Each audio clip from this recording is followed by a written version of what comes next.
Okay. Be'eshnol to be Yom Tif. An egg that was laid on Yom Tif.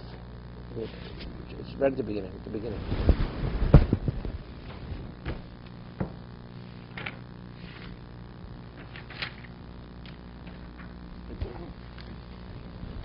Be'eshnol to be Yom Tif. An egg that's laid on Yom Tif. V'shami omrim te'ochel. V'shami says you're permitted to eat it. Beisil lo se'ochel. Omrim lo se'ochel. You're not permitted. It's muktzah. What's that he looking at? Doesn't matter. Doesn't matter. It's rabbi.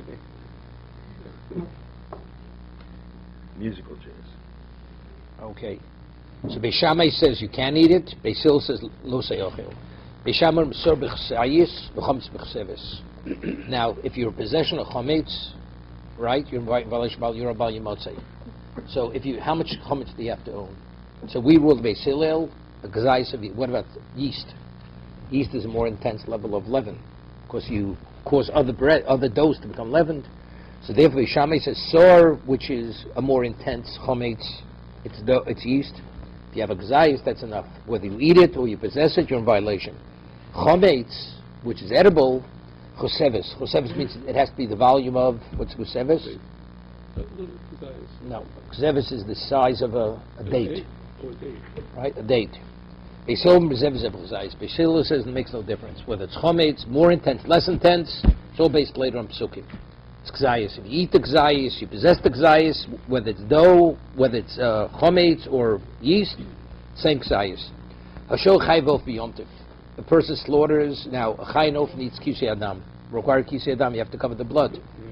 Right? And you're slaughtering on Bisham Omrim, Yach v'dech v'yichase. Now, digging is not permitted. You dig a hole, what are you in violation of? Binyon. You're in violation of binyon. So he says, Bisham says you're permitted, Yach, you could dig with a spade and cover the blood. Beisil, so the Gemara's lady asks, how is it permitted? Beisil Omrim lo yishchot. You're not permitted to slaughter. Meaning, because if you slaughter, what's going to be? You're going to be mevatel, the mitzvah of kisei adam. If you slaughter, you have an obligation to cover. But simchas yom tiv, are you permitted to do something for the sake of simchas yom tiv? It's going to cause a loss of the mitzvah saseh of kisei adam. So therefore, Yisrael says lo yishchot. You're not permitted to slaughter for simchas yom tiv. Elam ken hoyelo efe muchan mebod yom, unless you had earth prepared from before yom tiv. Umodim, but they both agree. Shim shochat. If you did slaughter. Even Beis Hillel agrees that post facto, you dig with the spade, you cover, Sheva Kira Muchano. So the Gemara will discuss this in question, what about digging. So the Gemara speaks about Ofet. It's granulated sand, and therefore when you take out the earth, right away it shifts right back. So the end result is never a hole. You're not creating a hole. We're talking about muktzah. It's a question of muktzah, it's not a question of binyan. So the question, if you have a spade in the ground, which means if you have, let's say you have earth, sand, beach sand, it's muktzah, right? What about if you put a spade in that sand before Yom Tiv? Is that sufficient designation that sand should not be muktzah, that now you take out a spadeful to cover the blood? That's going to be machlos b'sham b'yisil, okay? But efa kiru muchanu. Later we're going to discuss this too. What happened now? We speak about nolad. If you take wood and you burn it, it turns to ash. Right. What is the ash? The ash is nolad. No, the ash is nolad. It's a different entity. Before it existed as wood, after it's burnt. So really, ash is muktzah on Yom Tov. It's muktzah. The ash that is left as a result of the wood that burns, are you permitted to take that afer for kisei adam? So that is only, it's rabbinical. So we'll see this Tosas later that for the sake of kisei adam, even kira muchanu. We'll see. Now, so we're speaking about Beis Shammai says the egg is not, you're permitted to eat. Beis Hillel says you're not permitted to eat the egg that's laid on Yom Tov. Now, what's exactly the problem? Now, you have two types of hens. You have a hen that's designated for eating, right? So if it's designated for eating, what is the egg? The egg is no different than the intestines of the chicken. What happens if you cut the chicken open, now you take out the innards? You're permitted to eat it. So the egg within the chicken, so it should be no different than the intestines. So what does Beis Shammai hold? Beis Hillel says it's muktzah. Why should it be muktzah? It's called uchlet efretz. It's like a piece of the flesh of the chicken, right? So what are we speaking about? We're speaking about Tanakos Meres L'Gadol Beim. that the chicken was never designated for eating. It's not you designate a chicken for eating, for slaughtering, for Yom Tov. If you designate, the Gemara says, a chicken for slaughtering, and then it lays the egg is no different than the chicken. So Gemara says, so what does Beis Hillel say? You're not permitted to eat it, right? And if you did not designate the chicken for eating, so that means this chicken is off limits for Yom Tov. So the egg that's laid from it should be muktzah, right? Because it wasn't pre-designated. It's like, you have an egg machine. The egg, until it comes out, is not available to you. So it wasn't designated. So it wasn't prepared. So what does Shammai said? You're permitted to eat it. That's the more going to go back for. What kind of chicken are we speaking about in the Mishnah? A hen that's designated for eating, or a hen that's designated for laying eggs? Okay, so let's see. If we're speaking about a hen that's meant to be eaten, was designated for slaughtering on Yom Tov, my time to be Beis Hillel. How do we understand Beis Hillel that you're not permitted to eat the egg? It's part of the food of the chicken itself. It's part of the chicken. Ella, what are we speaking about? Tanagolas, we're speaking about a hen that was designated for laying eggs. So if that's the case, when did the food item come about? Only when it was laid, because the mother hen was never meant for eating. It's an egg machine. So when did the food come into being? It was laid on Yom Tov. The egg couldn't be pre-designated because it didn't exist. So what's the rationale of Beis Shammai? Maita Beis Shammai, muktzah, it's muktzah. So how does Beis Shammai say that you're permitted to eat the egg? You shouldn't be permitted to eat. That's the more I was asking. What kind of chicken are we speaking about? A chicken that's designated for eating? If it's eating, we don't understand Beis Hillel. And if it's not designated for eating, how do we understand Beis Shammai? It should be muktzah. You're following Albert, okay? I realize this is Albert's third time, so that's not so difficult for him. So Mar says, my kusha, what kind of question is Dilma, Beis Shammai, less little muktzah? Maybe Beis Shammai rejects the whole concept of muktzah. Something that you should be able to engage with in Yom Tov does not pre-designate it from before Shabbos, Yom Tov. So even though the hen itself is designated for laying eggs, and the food only came about on Yom Tov, there's no reason. It does not pre-designate. As long as you have in mind what will come will be, it's okay. So Mar says, he rejects the whole concept of muktzah.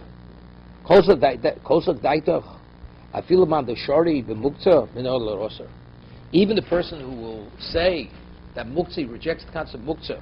Let's say you have a hen that could be eaten or could be not eaten, and the person thinks specifically, I'm going to slaughter this hen on Yom Tov. So since the hen reality does exist, right? Even though it was not pre-designated, but since the hen existed, Beis Shammai says it's okay because the hen exists. But what about the egg? The egg didn't exist, so that's called nolad. Nolad means it came into being afterwards. So initially, the Gemara held even the one who permits muktzah, nolad osar. But nolad means something, a new being that comes into being, that we osar. So my time in Beis Shammai. So how do we understand Beis Shammai? The Gemara understands now that even if you reject the concept of a muktzah, but nolad, even Beis Shammai would agree. So what does Beis Shammai say in the Mishnah? That you can't eat the egg, it should be muktzah. Omer Rav Nachman, so Rav Nachman says no. La'olam targos me'es. We're speaking about a hen that was designated not for eating, for laying eggs. The islay muktzah, islay nolad. If you accept the principle of muktzah, that means you have to designate whatever you're going to have before Yom Tov to be available to, otherwise it's off limits. That person assumes the position of nolad. But leslay muktzah, the one who rejects muktzah, leslay nolad, he doesn't hold to the concept of nolad either. So Beis Shammai rejects nolad, even though the item didn't exist, but theoretically, if it should come existence, he has in mind, that's enough. You don't have to have specifically in mind. As long as something is edible and comes to being, it's permitted. So what does that mean? Beis Shammai and Reb Shimon, we have machlokes in Shabbos, Reb Shimon and Reb Yehuda. Reb Shimon doesn't hold the muktzah, Reb Yehuda holds the muktzah. Reb Shimon is the lenient position of muktzah, Reb Yehuda is the more stringent position. So if we're saying Beis Shammai says you're permitted to eat the egg, what does that mean? He's assumed position of Reb Shimon, who doesn't hold the concept of muktzah. And Beis Hillel says you're not permitted to eat the egg. He's assuming the position of Reb Yehuda is the more stringent position. Somewhere says, Beis Shammai Reb Shimon, Beis Hillel Reb Yehuda. That's Rav Nachman. So the way Rav Nachman is explaining it, we speak about a hen that was not designated for eating. It's a chicken. It's an egg machine. It was designated for laying eggs. So the mother hen is not a food item. Beis Shammai, Beis Hillel says everything has to be pre-designated. So since it originally wasn't pre-designated as a food item, so the hen is off limits and the egg's off limits. Beis Shammai rejects the concept of muktzah. He follows Reb Shimon, and if he doesn't know the muktzah, he doesn't know the nolad. So the hen, let's say originally Shabbos Yom Tov begins, he designated the hen for laying eggs. Then he has to change his mind. He wants to slaughter the hen. Going Beis Shammai wouldn't be a problem because he doesn't know the muktzah. You don't have to pre-designate something. So just as the egg-laying chicken does not pre-designated, the egg that's laid also does not be pre-designated. Okay? That's the machlokas, the way Rav Nachman is learning now. That is the argument between Beis Shammai and Beis Hillel. Clear? Albert, clear? Okay. Somewhere asks, Umiyom Rav Nachman Hochi? Where is it? Umiyom Rav Nachman. Did Rav Nachman really say that? That Beis Shammai follows Reb Shimon and Beis Hillel follows Reb Yehuda? Votinan? Beis Shammai Omrim. Now, what happens if you have a tabletop? And on the tabletop you have bones and peels, which are all inedible. So it's a muktzah. So if you don't hold a muktzah, you should be able to engage directly with the inedibles. But if you hold a muktzah, you have to remove it unconventionally. So it says, Beis Shammai, we have a mission in Shabbos that you're permitted to remove directly from the table the bones and the peels, although they're inedible. Beis Hillel Omrim, no, Misalkas Tabum Kulu Minaro. You pick off the tabletop and you shake it off. You can't engage directly. 1 second. That's the way our Mishnah reads. Rav Nachman goes and he inverts the positions. You hear this? No. Mishnah has to read according to Beis Shammai. You have to take off the tabletop. You can't engage directly with the muktzah.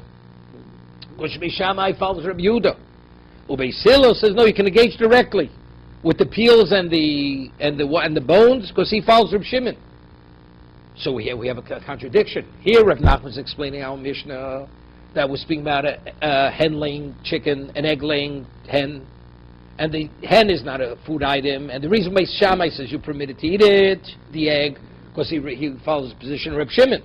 Beis Hillel says you're not permitted to eat it because he follows the position of Reb Yehuda, which is the more stringent opinion of muktzah. And in Shabbos he says, the Mishnah the way it reads, we have to invert it. That Beis Shammai says you're not permitted to remove the peels and the bones because he follows the position of Reb Yehuda. And Beis Hillel says you can engage directly because he follows the position of Reb Shimon. So we have a contradiction here. Because here he says that Reb Shimon is Beis Hillel, and there he says Reb Shimon is Beis Shammai. Is that how we reconciled? Omar loch Reb Nachman. So Reb Nachman answers like this. Gabi Shabbos t'sos l'matanok Reb Shimon. We make a difference between Shabbos and Yom Tov. Very interesting concept.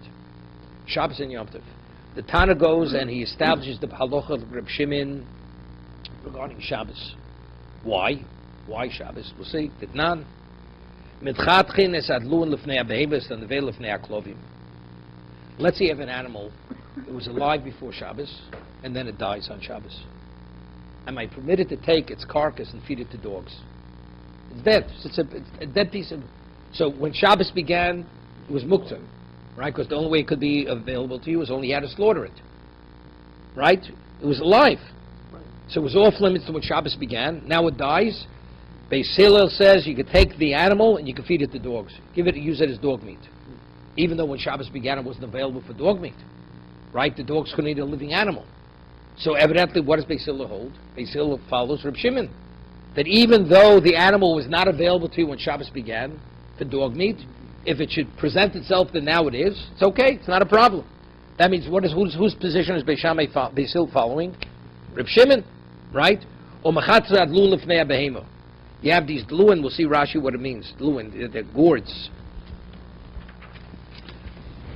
Pollution, there it's unrelated to muktzah. It's a question of tircha.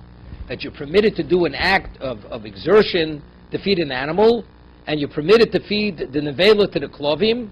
So what does that mean? Mukim lo Beis Hillel Reb Shimon. That Mishnah in Shabbos is going like Beis Hillel, and we say Beis Hillel's follow the position of Reb Shimon.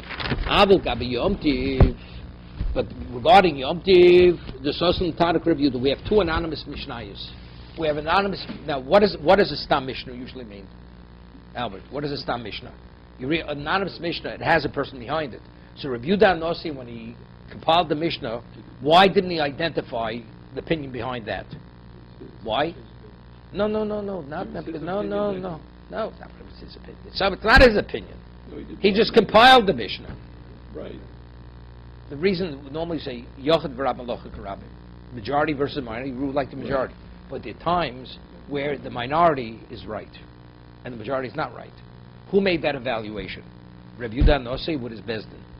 So if he would state the opinions that it's a minority opinion, the person learns it, he's going to say, well, I'm not following the minority opinion, but the halach is like. So what does he do? He records the minority opinion as anonymous, so you should think it's a majority opinion, so that's the halacha. So Rabbi Yehuda Nossi, when he established the Mishnah regarding Shabbos, he established the Mishnah going like Reb Shimon. Because he says, on Shabbos, you're permitted to directly, even though the animal is alive before Shabbos, if it should die, you get to feed its carcass to dogs. Right. That means he's establishing the halacha like who on Shabbos, like Reb Shimon. And Shabbos, and on Yom Tiv, we'll see in a moment, he has another anonymous Mishnah. Rabbi Nossi says, it's muktzah. You're not permitted to do certain things. That means he's following Rabbi Yehuda. So questions, do you follow Reb Shimon, do you follow Rabbi Yehuda? So we'll see. The Sas and Tanakh Rabbi Yehuda, Eimavak and Eitzim in Akoros. Let's see, building material. It was designated as building material. And now you want to use that material for firewood. Since it was originally was designated for building material, on Yom Tif you can't use those beams for firewood. What happens if you had a beam, a supporting beam, it broke on Yom Tif? So now it's garbage, right? It's going to be discarded. You're not permitted to use that broken beam as firewood. So why not? According to Reb Shimon, you should be permitted.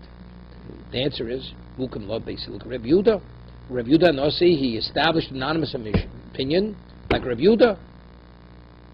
So we have a contradiction, right? We're coming to explain why it's not a stira between Shabbos and Yom Tov. Michdi Madsasme Lemasdisin. Who established? Who compiled the anonymous Mishnah? Rebbe. So Maishno b'Shabbos Soslan like Reb Shimon and Maishno b'Yom Tov Soslan like Reb Yehuda. Why, in regard to Shabbos, he establishes the anonymous opinion like Reb Shimon, which is more lenient, and regarding Yom Tov, he establishes the position more stringent? You hear the rationale. Amri, Shabbos the Chamiro, Shabbos which is so stringent, Losil Zizulibo. So we're not concerned a person's going to come and be mizalzel, he'll treat it Shabbos lightly. So even though we give a person a slight leniency, that's not going to cause the person to treat Shabbos leniently, because Shabbos is so chomor, so stringent. So therefore, Soslan Reb Shimon, the Mekel. Therefore, we could afford to follow the minority opinion, because it's not going to. There's not going to be any consequences as a result of that. So really, Mikar Adin, we should really follow Reb Shimon across the board. Or even on Yom Tif, except Shabbos, we could follow Reb Shimon, because there's not going to be any negative ramifications. Why? Because Shabbos is more chomor. Yom Tif to kill, but Yom Tif was so lenient, Ochel Nefesh is permitted. So if we give too many leniencies, what's going to happen? A person will start treating it like a weekday. A person will treat it lightly and they'll desecrate it. Therefore, Soslan Reb Yehuda the Machmir. Therefore, he established the anonymous opinion on Yom Tif. The Chumrah, therefore, in our Mishnah, Beis Shammai says what? Beis Hillel says Lo Se'ochel. The egg that's laid on Yom Tif, why are we so Machmir? We follow the position of Reb Yehuda because Yom Tif there's so many leniencies, we can't afford more leniencies. Therefore we go to Chumrah. On Yom Shabbos, where it's so strict as it is, giving a slight leniency is not going to have any negative consequence. Therefore we follow Reb Shimon. Okay? It's good. You with me? That's the rationale. Okay. Before we go further, let's do some Rashi. Take just about 5 minutes.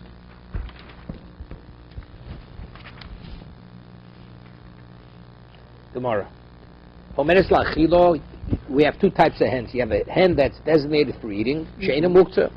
Gemara says if it's an egg it's a hen that's laid that's designated for eating.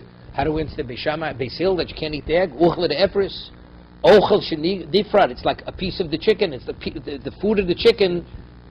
When you attach food, let's say you attach it artificially, it's like separated. Less, Gemara says like this. Rav Nachman says, less lu muktzah. The Gemara says, originally, even if you don't hold of muktzah, but no lad, you would hold like the dil l'krib shimin tzvilei dom per kiro, mosu shem shebener shebekairo osur. The Rabbi Reb Shimon, what happens like this? You have a candle burning, an oil candle. Here, this is in the Mishnah in Shabbos. Albert, Norman. I have an oil candle burning when Shabbos begins. And the oil candle, let's say, is a 4-hour candle. It's inevitable, it's going to go out. Right. There's always a residue of oil that's left in that candle. Are you permitted to use that oil after it goes out for salad dressing? Reb Shimon says you're permitted. Rabbi Yehuda says you're not permitted. Why? Rabbi Yehuda, which is more stringent, says, look, when Shabbos began, if you would have taken any oil out of that candle, what would have been the violation of it? Extinguishing. So that oil, when Shabbos began, was off limits to you. Even though you knew eventually there'll be some residue, but since when Shabbos began, it was off limits to you, you're not permitted. Rabbi Shimon says no. It's irrelevant initially that you couldn't use it. But since you knew that it would become available, ultimately when it will be extinguished, you're permitted to use the oil. So what's that? They would do muktzah. The oil exists, except there's a barrier. I can't engage with the oil because if I take any oil out, I'll extinguish it. So what happens when the flame goes out? I no longer have the barrier. So initially, which wasn't available became available. That's called muktzah. Reb Shimon is lenient. Reb Yehuda is machmir. But what about nolad? Nolad is not. I have a barrier. The egg doesn't exist. So that's what Gemara is saying. Initially, even Beis Shammai may follow the position of Reb Shimon. Regarding oil is muktzah. It's not nolad. Right? The oil exists. It happens to have a burning wick in it. So the Gemara originally held, so if that's the case, Beis Shammai should agree that the egg should not be permitted to eat. Because even Reb Shimon would agree that you shouldn't be able to eat the egg. Because that's nolad. It's more extreme than the case of muktzah. Right? That's the Gemara, what the Gemara started off. So Gemara says, so that lochem parchinim my time to Beis Shammai, also that I feel the Reb Shimon the shari muktzah, even Reb Shimon who permit muktzah the nolad osir. But if it's nolad, it's not permitted. Forbidden the ilu muktzah suelo makti v'shmidate dimidi chozilei. Anything which conceivably could be available to a person doesn't negate from his mind. Avol nolad, but something that doesn't yet exist. Lava yoda, he doesn't even know he should have in mind that he wants it. On that, the Gemara asks, Miyam Rav Nachman Hochi, did Rav Nachman say that Beis Shammai, that Beis Hillel follows the position of Rav Yehuda? That's the reason why you can't eat the egg. We have a mission in Shabbos. You're permitted to take bones that are not edible. Right? You can have barrel bones, a person eats it. These bones are not edible. Klipi goes in nuts of walnuts.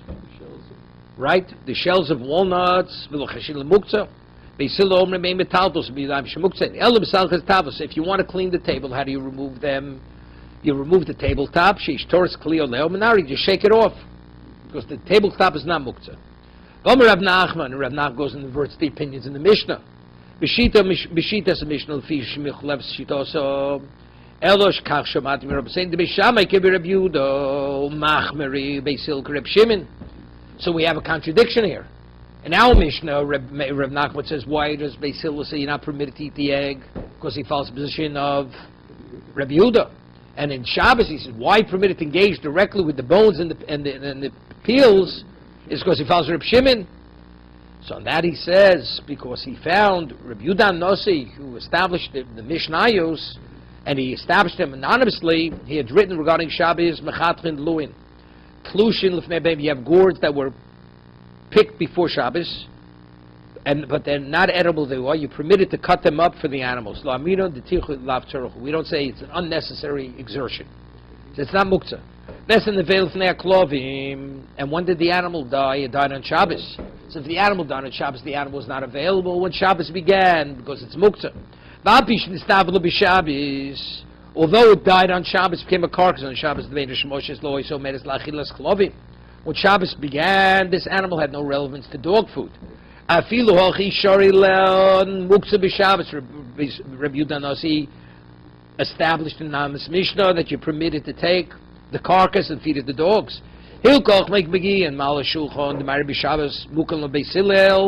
Therefore, Reb Nachman says regarding Shabbos, Beisil follows the position of Reb Shimon. So otherwise I have a contradiction.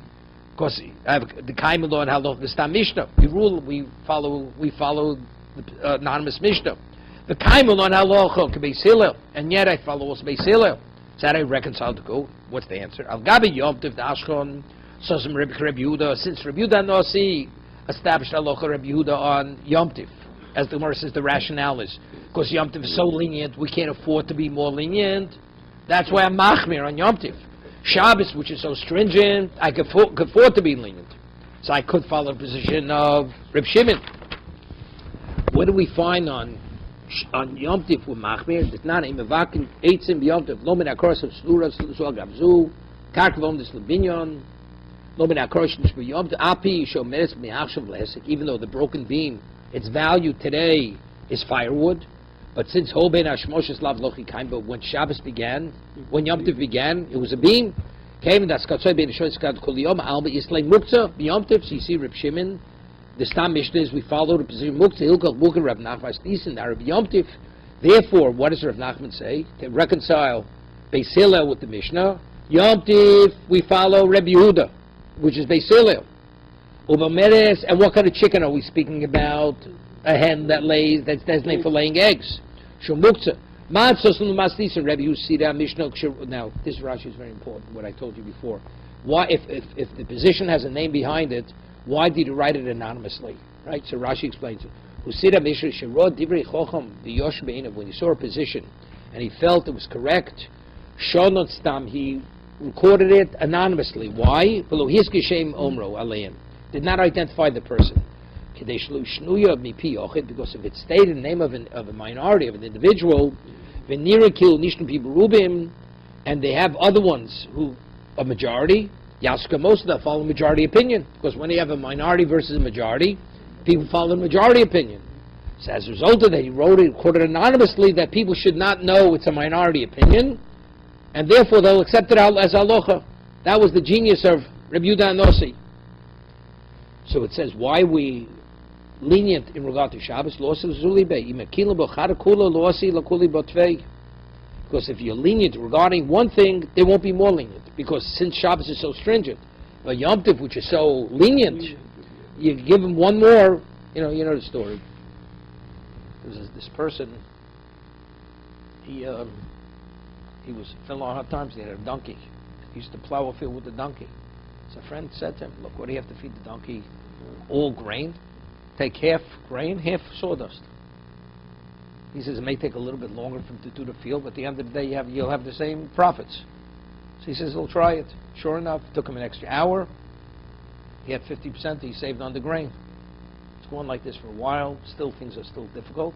So he figures a third grain, 2/3 sawdust. Okay? Again, works. Takes another 3 hours. The donkey is exhausted in it, but still saving 2/3 of the cost. Terrific. So the guy, he's a very brilliant guy. He says, feed it all to sawdust. Sure enough, the animal dies. That's the grace of Chochem. You understand? You can only be lenient to one point. Once you go beyond a certain point, it's over. There's no longer a Shabbos. Reb Yehuda Nasi understood that. Shabbos, which is so chomor, we can afford the leniency. Yom Tov, we were so lenient. You're permitted to carry and cook and bake and everything. We're too lenient. There's no Yom Tov left.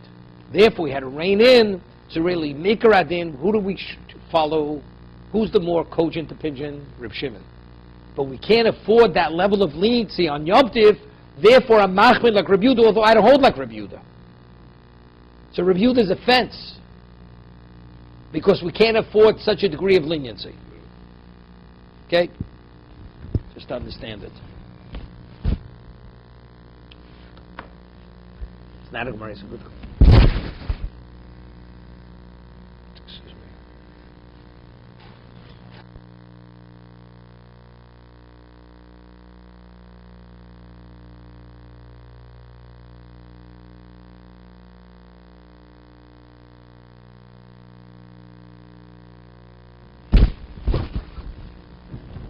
Yes, now the Gemara is going to ask a phenomenal question. What kind of hen are we talking about? We're talking about the hen, and it's an egg machine. So if we're saying we rule like Rabbi Yehuda on Yom Tiv, what do we have to talk about the egg? Let's talk about the hen.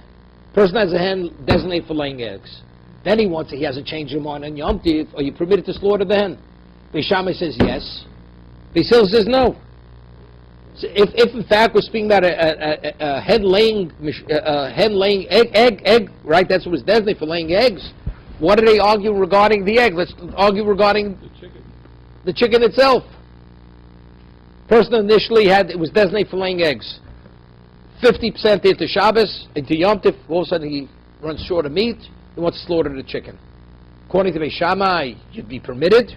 According to Beis Hillel, you're not permitted, because it's muktzah, right? So what if they argue the egg, if they argue the chicken? Right? That's going to be the Gemara's question. Okay? So Gemara says, "B'mayu kimto." What we established the case of the Mishnah, b'targos menes l'gadol beim. It's a hen that's designated for laying eggs. Umishum muktzah.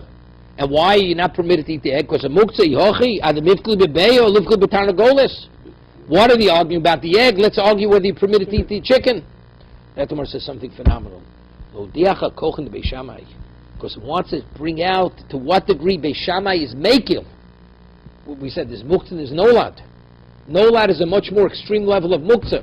Not only is he mekil, is he lean regarding the hen, which is not nolad, even the egg, to that degree. That's the reason why he chose to argue the egg, to bring out this point. What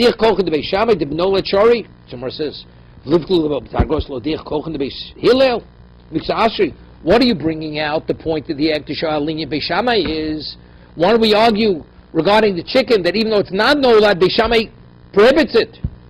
Maybe you want to tell me, koach deterodif. This is very phenomenal Rashi here. Whenever Rabbi Yehuda Nasi presents a case, it's always to bring out the power of the one who's more lenient. So Rashi explains something. Who's more lenient? To be machmir, a person's totally ignoramus. Is it permitted? Knows nothing. It's not permitted. So to be machmir is no big deal, right? It doesn't demonstrate any special ability. But a person could be lenient and he could base it on a legitimate basis that shows greatness. So therefore, koch deterodif, the power of presenting something. So v'chitem koch deterodif, Rashi says over here. Rega. Yeah. Tov lo lashmin koch divri amati shu somech al shmos v'neyori lahatir. Yeah, he relies on his knowledge base, and he's not afraid to be lenient. Avol koch hasor ein raya. Yeah, this to present a stringent opinion. There's no proof to anything. Why shakol yichon lahachmir? Anybody can be machmir. Va'afilu b'davar amuter. Even something that's permitted, you can say you're not permitted. So therefore, we present the more. The Gemara says like this. So let's argue both. We'll point out to what degree Beis Shammai, Beis Hillel is machmir, and to what degree Beis Shammai is mekel. Let's argue both. That's what the argument should be. A chicken that was designated for laying eggs, and then laid an egg, Beis Shammai says you can eat the chicken and you can eat the egg. Beis Hillel says not only can you not eat the egg, you can't even eat the chicken. So we have the best of both worlds. We've presented both sides of the equation to have an appreciation of this. Albert, you with me? Okay, good. Somebody says, because of this question, the Gemara retracts it. Since they're arguing only about the egg, not about the chicken, so clearly, even Beis Hillel holds you're permitted to eat the chicken. There's something unique about the egg, which were machmir. So we're saying now even Beis Hillel will follow Reb Shimon's opinion, because it's muktzah. Listen to this. We're speaking about a chicken that was designated for eating. So we have a problem. What did the Morris ask on Oman Aleph? If it's designated for eating, the egg is no different than the wing or the intestines or the liver of the chicken. So why should it be muktzah? It's uchla de'efris. Listen what's Yom Tiv Shchali Osachar Shabbos. The Mishnah is speaking about the Yom Tiv, which followed the Shabbos. Now, it takes 24 hours for an egg to develop within the chicken, okay? So let's say the chicken, it was fertilized to lay the egg on Shabbos. and it was laid on Yom Tif. That means the egg that's laid on Yom Tif, when did it start developing? On Shabbos. That means Shabbos prepared, even though the preparation was natural, for Yom Tif. We'll see in a moment. On the Torah level, Rabbah holds, it's called Hachana de Rabbah. The only thing you're permitted to eat on Yom Tif or Shabbos, something that's prepared during the weekday. But if Shabbos prepared for Yom Tif, or Yom Tif prepared for Shabbos, it's a Torah violation. You're not permitted to eat, to benefit from that. How do we know that? Tomorrow's quarter pasuk. The Mishnah speaking Yom Tif, which followed, the egg was laid Sunday morning. And the reason is because it was prepared on Shabbos for Yom Tif. Rabbis of the big called any egg that's laid on Yom Tif, it was already completed on Shabbos. That means Shabbos prepared for Yom Tif. Rabbi Latame, and Rabbi is consistent with his position. Doma Rabbi, my dichsiv, this post is written by the Mon. It says, it'll be on Fridays, we'll receive the second double portion of the Mon. And you prepare on Friday what you need for Shabbos. So what's the Torah telling me? The Mon will fall Friday, and what's Friday? An ordinary weekday. And you will prepare what you will bring home. What is the Torah saying? A weekday prepares for Shabbos, and a weekday prepares for Yom Tif. However, in Yom Tif, meichen l'Shabbos, Shabbos meichen l'Yom Tif, even though it's natural. But Shabbos cannot prepare for Yom Tif, and Yom Tif cannot prepare for Shabbos. Okay? Therefore, you're not permitted. So now we have a problem. So what about an ordinary Yom Tif? So according to what we're saying now, what's the case of the Mishnah? We're speaking about Yom Tif followed a Shabbos. That's the reason why Beisilo says you're not permitted to eat the egg. And this is the Oraisa. It's called Hachana de Rabbah. So Amalei Abaye, Elamiato, Yom Tif Ba'alma Tishri. So Abaye is Rabbah. So let's say you have an ordinary Yom Tif preceded with a weekday. Right? You should be permitted to eat the egg. Yom Tif morning. Why? Because one wasn't prepared. It was prepared on the weekday. On that he says, Zera Mishum Yom Tif Shabbos. Hear this? Because if we allow you to that, it will be confused with Yom Tif following the Shabbos. Yom following Shabbos, and this is Doraisa. Right? So if I say Yom Tif, even an ordinary Yom Tif, say, well, if Yom Tif permitted to eat the egg that's late Yom Tif morning, so even Yom Tif, which follows the Shabbos people then. So therefore it's a Gezerah. Right? It's a fence to protect the Doraisa. So Mersa Shabbos, the Alma Tishrei. So if you have a laid Shabbos morning, you should be permitted to eat the egg for the same reason. And that the more answer the same thing. Because the person will confuse that with Shabbos Achar Yom Tif. So Mersa Shabikas Rinon, are we concerned? Votanya, we learned in the Braiso. Listen to this story. So we're saying now, an egg that's laid on an ordinary Yom Tif, which preceded a weekday, rabbinically you're not permitted to eat it because it'll be confused with an egg that's laid Yom Tif following a Shabbos, which is forbidden on a Torah level. Okay? So he says, we learned in the Braiso, Hashocher is Tanagolis. Person slaughters a chicken. Albert remembers this from North Carolina. They got the shochet before Pesach. And you find completed eggs within the chicken. Can you eat it on Yom Tif? They're fully formed with the shell. Mutoros lochlam b'Yom Tif. You're permitted to eat those eggs. But if you're telling me that the egg that was developed, that you take out of the chicken today was developed the previous day, and even then I don't permit it because it'll be confused with the egg that's later on Yom Tov following a Shabbos. So why, when you slaughter the chicken, you find the completed egg on Yom Tov morning, why are you permitted to eat that egg? We should make the same zera because it'll be confused. Right? That's more. V'miso ligzo mishum hanach v'misyald miyomein. He says no. Hear this. We should make a zera. These eggs should not be permitted because it should be no different than the egg that's laid on Yom Tov morning, Yom Tov following a weekday. Amalei, he says. And what's the likelihood of finding eggs within the chicken? It's not a likely event. Completed. We have a principle. Something which is remotely happens, even we don't take that into account. We're not going to legislate a specific fence for something which is remote. Remote, not might happen. Remote. So an egg being laid Shabbos Yom Tov morning, okay, that's a regular event. right? So therefore, that could be confused with what? With the Yom Tiv following the Shabbos. But this should be the same thing. People want to differentiate. The answer, this is something remote. It's so remote, we don't even address it. We don't pay any attention to it. Therefore, the chicken that's slaughtered, you're permitted to eat the egg that's found within itself.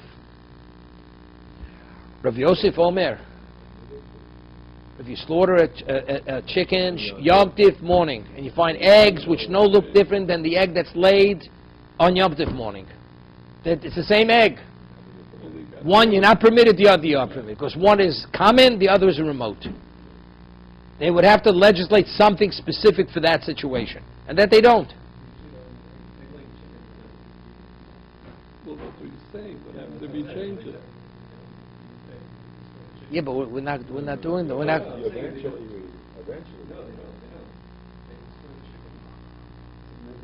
Maybe today. Campbell's chicken and whatever soup. That meat is from egg-laying chickens.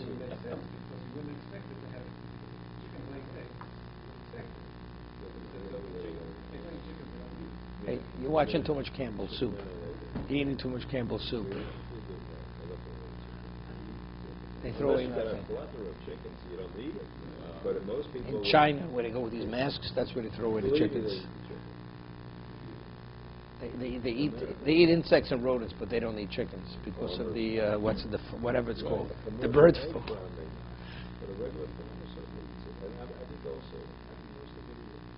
It's an older chicken, okay. So it's a little tough. It doesn't have the same texture. Yeah. Okay. Old chicken.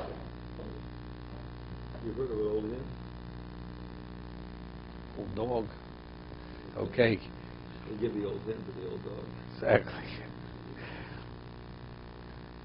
Rav Yosef Omar. Rav Yosef, no, there's another rationale. Why are you not permitted to eat the egg that's laid on Yom Tif? Listen to this. We should pair a notion. What happens if you have a fruit on the tree and the apple falls off the tree or the fruit falls on Yom Tif? You're not permitted to eat. Why? Because there's a gzeira, you may pick another one. So the egg coming out of the chicken is similar to the fruit. What is the source? The source is the chicken. Like the tree is the source for the fruit. So if I permit one, it may end up, we should pair a notion. Amalei Abaye. So Abaye says to Rav Yosef, they're both his Rabbi, for Rabbis is Rebbe and Rav Yosef.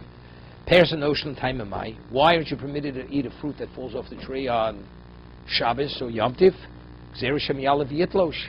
It's a gzeira, it's a fence. He may climb and pick another fruit. Say he goofa gzeira. I make him nigz gzeira. We have a principle when we make a fence to protect the Torah law. You don't make a fence to protect the fence. This will be confused with a fruit. But why is the fruit not permitted? Itself is a fence. Torah says, make a fence for my laws, not to make a fence for a fence. So that Gemara says, Kulachat Gzeiri. People see the fruit off the tree and the egg out of the chicken, it's the same case. So it's not establishing a new fence for something else. People see them as one. So if you eat the egg, you're picking the apple. To be continued.